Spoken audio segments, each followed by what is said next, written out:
You want to know something? I'm not even supposed to be doing this today!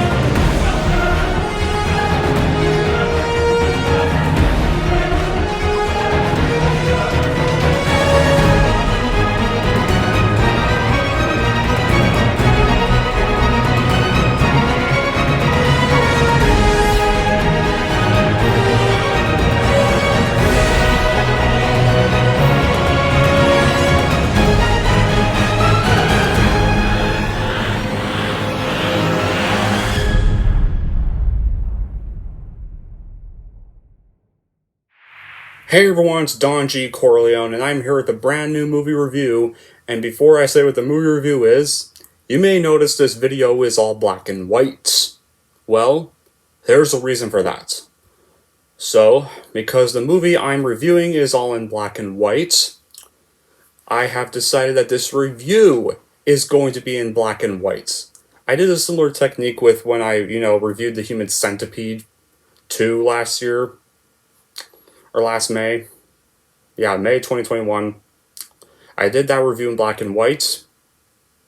And so, this review, for the movie I'm reviewing, that's also in black and white, this review is going to be black and white. But anyway, this movie I'm reviewing is, from a, I hate to say this, it's from a director some of you may not like, and I can understand that, but personally, I actually still like this movie from him. And this review is going to be for none other than 1994's Clerks, the first one. And, you notice this? Well, when I was at Fan Expo, back when I was known as Movie Lover 120, I got this signed by Dante himself, Brian O'Halloran. So, yeah. aka the main actor in this film. But anyway, Clerks is going to be for the film I'm reviewing today because, well, the reason why is because I'm planning to do this View Askewniverse review series, which is basically this movie, Mallrats, Dogma, Chasing Amy, Jane Silent Bob Strike Back, Clerks 2, and Jane Silent Bob Reboot, leading up to Clerks 3 coming out in September. So, yeah. So, we're going to begin this series with the first Clerks movie, the movie that started it all. So, what's the plot of this movie? Well, Dante Hicks is not having a good day. He clerks in a small convenience store and is told to come in to work on his day off. Dante thinks life is a series of down endings, and this day proves to be no different. He reads in the newspaper that his ex-girlfriend Caitlin is getting married. His present girlfriend reveals to have somewhat more experience with sex than he thought. His principal concerns are the hockey game he has that afternoon in the wake for a friend who died. His buddy Randall Graves works as a clerk in a video store next door, and he hates his job just as much as Randall hates it. As much as Dante hates his. So, the film was shot in black and white 16mm film stock and roughly edited due to a budget of $27,000. To acquire the funds for the film, Kevin Smith sold a large portion of his extensive comic collection in 1993, most of which he has since bought back, loaned $3,000 from his parents, marked out 8 to 10 credit cards with $2,000 limits, dipped into a portion of funds set aside for his college education, and spent insurance money awarded to a car he and Jason Moose lost in a flood. The film was shot in 21 straight days, with 2 pickup days. Smith based the character of Dante Hicks on himself, and Randall Graves on his friend Brian Johnson, who appeared in Smith's subsequent films. The Quick Stop convenience store, where Smith worked, was the primary setting for the film. He was only allowed to film in the store at night when it was closed, hence the plot point of the shutters being closed due to a vandal having jammed a gun in the padlocks. And it's because whenever they're outside, it kind of looks really, really dark out. It's because he could only shoot the movie at night when the store is closed. And because Smith was working at Quick Stop during the day and shooting the film at night, he frequently slept no more than an hour a day. And by the end of the 21-day shoot, Smith was unable to stay awake while some of the most climatic scenes of the film were shot. Upon its theatrical or limited release, Clerks, after being filmed, would go on to be released to generally positive reviews from critics and audiences and grossed over $3 million in theaters, launching Smith's career. And then, of course, a sequel would be released in 2006, and we're getting another sequel this year. This movie is often regarded as a cult classic and a landmark in independent filmmaking. Now, as for my reaction, I am going to have to say, sorry to all the Smith haters, this is actually my favorite comedy movie of all time. I really love this movie for its relatable moments, its comedic lines, and its genius references. Clerks is one of those movies everyone knows everything about even before they've seen it. The most fascinating aspect is probably the backstory. Kevin Smith sold his comic collection to finance it, shot in a convenience store where he was working at the time, and cast his school friends in the various roles. Two of them wound up playing 3 or 4 characters each. The film became a huge hit at Sundance and is now widely considered one of the best independent movies of all time. The plot is quite easy to sum up.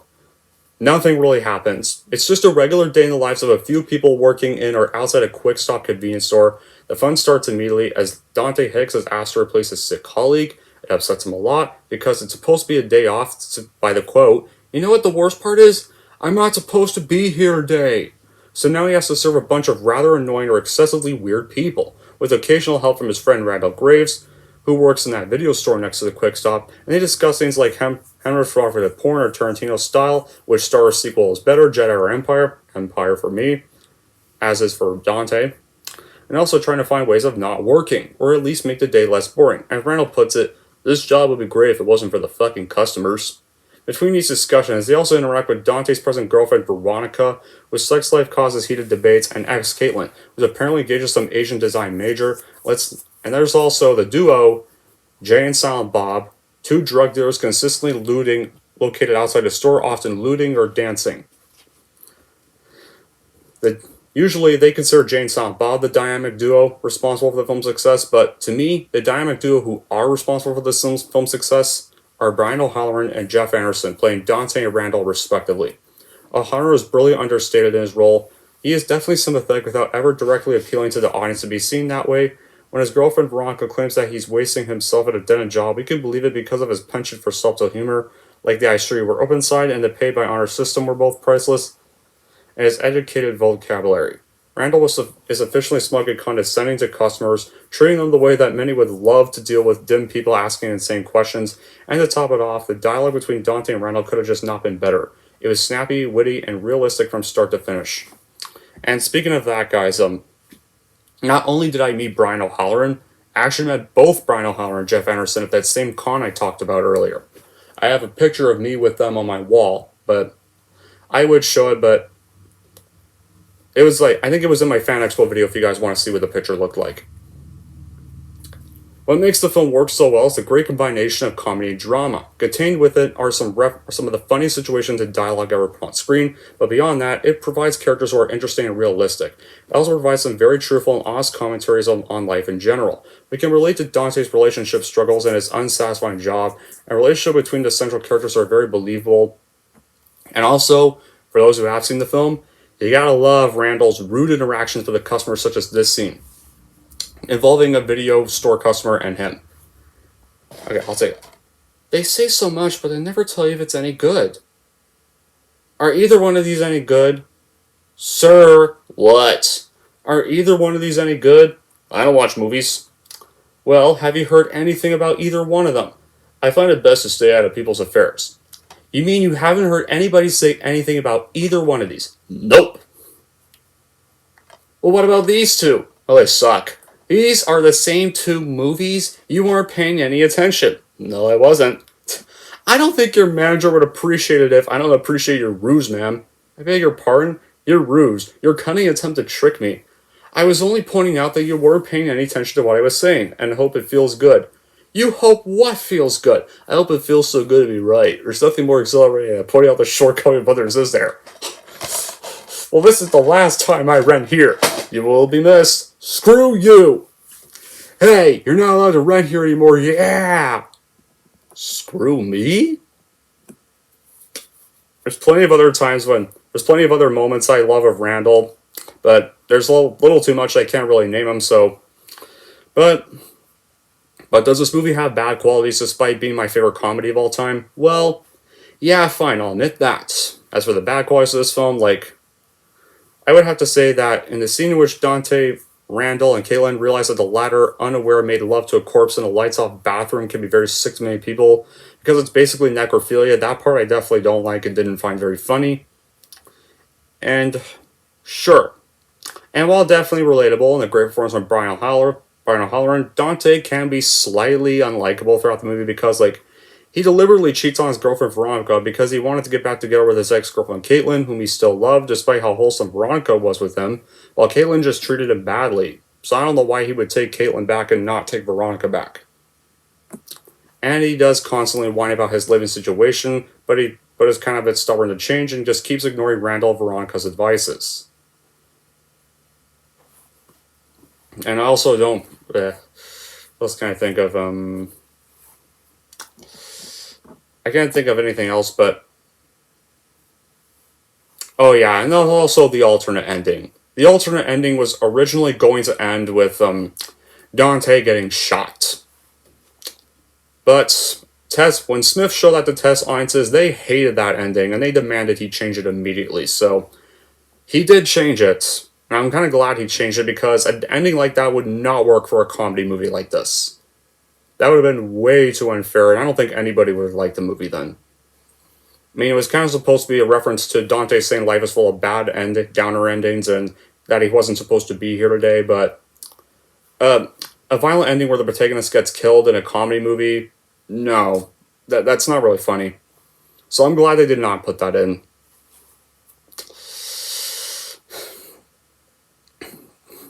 And I did see that scene, and I definitely don't like that. So instead, the movie just has it ended with Randall saying, "You're closed," when he throws a sign at Dante, and he just walks up camera, and the movie just cuts there and rolls credits. But back to good qualities. Clerks also includes one of the most powerful fitting soundtracks in any film, noted by Alice in Chains, Love Among Freaks, and Soul Asylum. Clerks managed to use most of its $27,000 budget on music rights rather than actors, who were all part of Smith's family or friends and location. It's truly amazing what can be accomplished with a small amount of money, 2 great leads, and a script that never fails. Never does a moment of Clerks seem boring or too long. No runtime for this film could make it too long. It is simply a film that has no rules and just wants to be a realistic film or behind the counter life. How often do we see a movie about cops, pimps, and drug lords? Like, a lot. How often do we see a movie about behind the counter life? Like, never. The reason it often wouldn't be possible is due to the other guy, Randall, who says what's on his mind and frequently gets Dante in trouble. He's one of the funniest characters ever created, especially he mouths off to customers, like I said, abuses his authority, and constantly closes his store to talk to Dante, and even charges customers late fees when they were waiting outside the store to return them. Even though they're not even due late. Strangely enough, as stupid as Randall comes off, he actually is kind of insightful about many things, a little more than Dante. His speech toward the end about how pointlessly pessimistic Dante is absolutely brilliant, and Dante represents kind of who most of us are, and Randall represents the person most of us wish we had the guts to be. So in the end, like, Clerks is a truly outstanding and inspirational film that could be watched over and over, and nobody would get tired of it. As long as this kind of movie appeals to you anyways, but...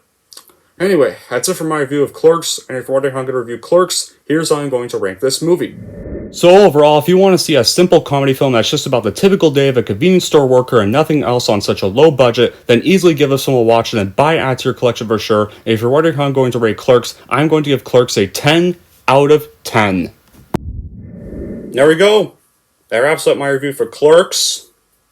And, I hope you all enjoyed the review, then the editing I did for it, and yeah. So, probably got nothing really to make tomorrow, but yeah.